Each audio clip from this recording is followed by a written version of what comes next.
Well, the expectations are pretty much always the same as far as we want to put ourselves in the best position to compete for a championship.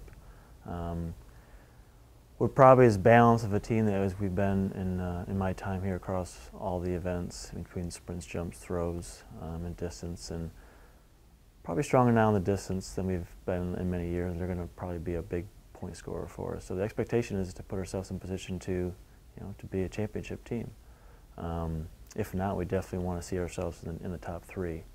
And I think if all things go accordingly, we can definitely be in position for a championship, and at the bare minimum in the top 3. I expect the team to compete for first place. We have a well-rounded group this year that could win at any given event.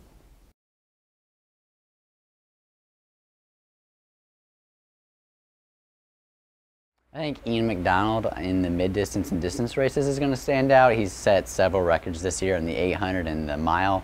He just ran a 4:12, which is the fastest in the ODAC, and he should be able to qualify for indoor nationals. And so he has a good shot to win the mile race, and he could win the 3K later in the day. He has the 3rd fastest time in the 3K, but he ran that over a month ago. And so we really expect a lot of points to come from Ian, and he's a real competitor, and I think that he'll really help us deliver a strong finish in the meet.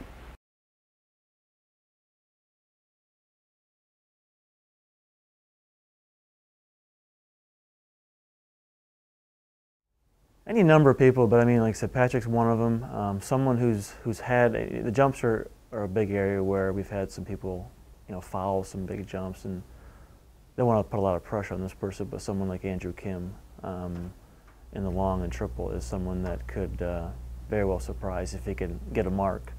He's, like I said, he's had some big fouls, and he could be a big surprise. And depending on how things unfold with performances and who scratches out of different events, we could see ourselves in position and say, the 400 with Isidro Camacho, he could be victorious in that possibly.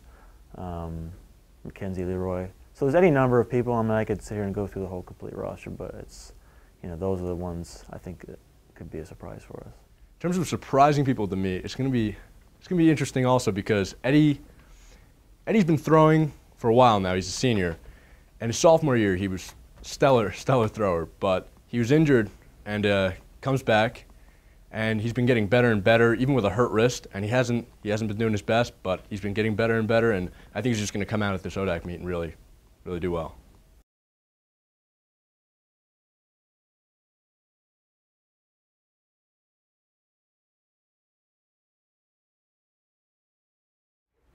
The biggest thing I've taken away from the indoor season is that all the teams are very evenly matched, and so every point's going to matter at the championship meet, and we can't take any race or event for granted. Looking back at the season and prior seasons even, I feel like track is a very mental sport. So looking back, and especially as a jumper, and really any event, it's all technical. So the mindset is really what it is. You just got to be yourself and just do what you do in practice, and that's pretty much it. Just implement it in the ODACs and be good meet.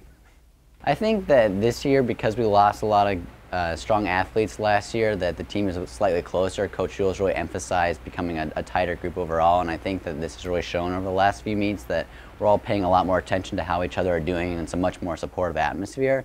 And I think that on Sunday that's going to be critical in helping the team do well. We have a really balanced team. Like Bridgewater is heavy in the sprint, Lynchburg's heavy in the field events, but Washington and Lee, we're good on the track and we're good in the field, and we're all very close. And so I think that we've really shown this over the last few meets, and I think that on Sunday this will really come forth and help us out. I would say this, as far as the tightness of this team, they seem to get along well across many. I know it seems weird, but in track and field it's very much an individual sport, but this group seems to support each other quite a bit. And some things we've done from a team standpoint as far as weekly meetings and different things, I think has kind of brought them together, and they can recognize the efforts of their teammates and support each other throughout different meets. And I think that's going to bode well for us going into a championship environment. I believe we're battle tested. We've been to a lot of good quality meets where we've competed well against quality competition, and I think they're hungry. They're hungry. They believe we have an opportunity to win, and that is always exciting. So I think, like I said, all things being considered, we're in a really good spot.